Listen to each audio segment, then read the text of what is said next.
Hello friends, welcome back. Technical analysis series में हम लोगों ने काफ़ी सारी चीज़ों पे डिस्कशन किया।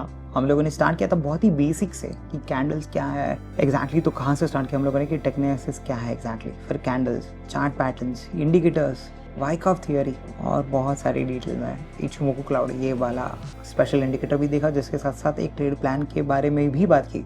बट अभी ये सब होने के बाद इम्पॉर्टेंट क्या है, मतलब क्या आपको ये सब पता होने के बाद आप बहुत अच्छे प्रॉफिटेबल ट्रेडर या क्रिप्टो उसमें ट्रेड कर पाओगे? तो ये बहुत मुश्किल है अनलेस एंड अनटिल अगर आप प्रॉपर रिस्क मैनेजमेंट नहीं करते हो तो।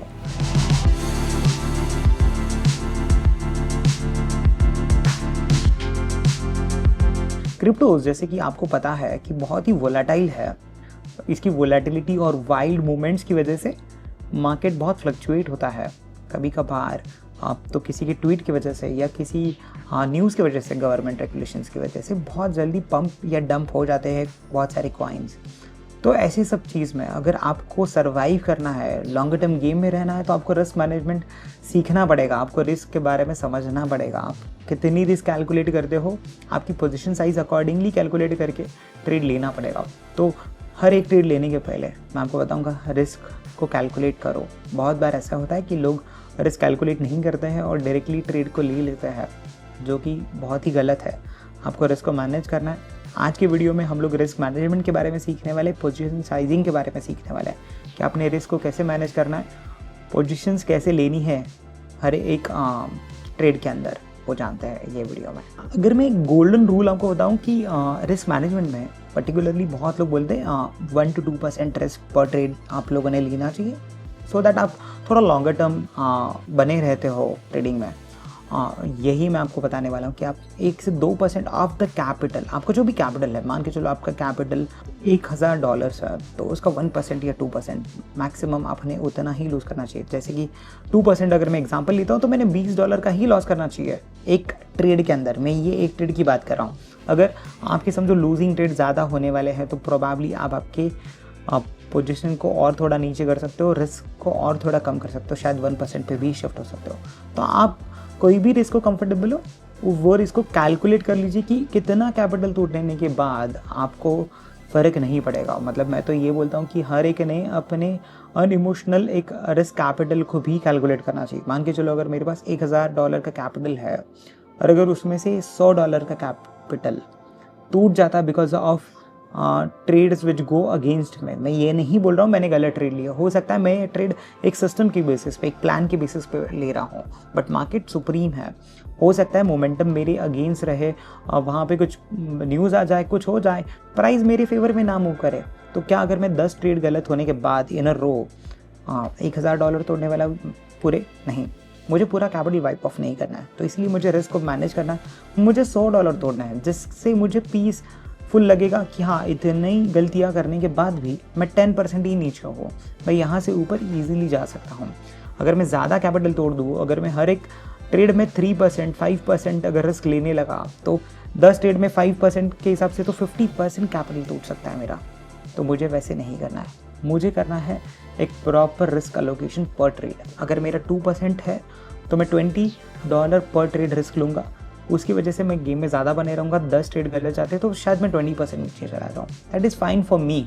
तो ये मुझे निकालना है कि मेरा अनइमोशनल रिस्क कैपिटल कितना है, कितना कैपिटल टूटने के बाद शायद मुझे नींद आ जाए, तो वो मुझे कैलकुलेट करना है मेरे कैपिटल और मेरे रिस्क एपेटाइट के बेसिस पे। जैसे मैंने $20 वाला मेरा रिस्क पर ट्रेड निकाल लिया है, उसी से मेरी पोजीशन साइजिंग भी निकल गई। पोजीशन को कैसे कैलकुलेट करना है, आपने कितनी क्वांटिटी ट्रेड करना है, मुझे पता तो चल गया कि मैं इसमें $20 का पाना चाहता हूँ, बट अभी मुझे चार्ट पे जाना है। जो टेक्निकल एनालिसिस में सीखा हूँ उससे मुझे मेरा स्टॉप लॉस ऑलरेडी पता है कि स्टॉप लॉस कितनी दूर है। क्रिप्टोज में स्पेशली इतनी वोलेटिलिटी के बाद बहुत बार आपका स्टॉप लॉस 5% दूर भी हो सकता है। मान के चलो आपका स्टॉप लॉस 5% दूर है, कोई भी मान के चलो बिटकॉइन ट्रेड कर रहे हो या इथेरियम ट्रेड कर रहे हो और आप जहाँ पे एंट्री लेना चाहते हो वहाँ से आपका स्टॉप लॉस 5% दूर है, और अगर मेरा रिस्क पर ट्रेड 20 है तो मैं 20 को डिवाइडेड बाय 5% करूँगा तो मुझे मिलेगा $400। ये मेरी पोजीशन की साइज़ है। तो मैंने जो पोजीशन लेनी है वो ट्रेड में, वो पोजीशन कितने की होनी चाहिए, $400 की होनी चाहिए। $400 से ज़्यादा मैंने एक्सपोजर नहीं करना है। मतलब ये ट्रेड में मेरे पास कैपिटल तो पूरा $1000 है, पर मैंने $1000 नहीं लगाया पूरे ट्रेड में, मैंने लगाया उसका 40%, $400। क्यों? क्योंकि ये ट्रेड में 5% की रिस्क थी। 5% रिस्क होने की वजह से मेरा कैपिटल बस 2% ही टूटेगा अगर उतना ऐसा लगता है $400 के ट्रेड पे तो मुझे मेरी रिस्क को पर ट्रेड कैलकुलेट करने के बाद मुझे मेरी क्वांटिटी भी मिली, मुझे मेरी पोजीशन की साइज़ मिली, वैल्यू मिली कि मैंने कितने वैल्यू पे ट्रेड करना चाहिए, क्योंकि यहाँ पे हमें पता है हमें लिवरेज अवेलेबल है, मार्जिन्स हमारे हाथ में हैं। मैं अकॉर्डिंगली मेरी लिक्विडेशन लेवल्स कैलकुलेट कर सकता हूँ। लिक्विडेशन में नहीं जाने चाहिए हम लोग, इसीलिए मुझे स्टॉप लॉसेस भी लगाने हैं।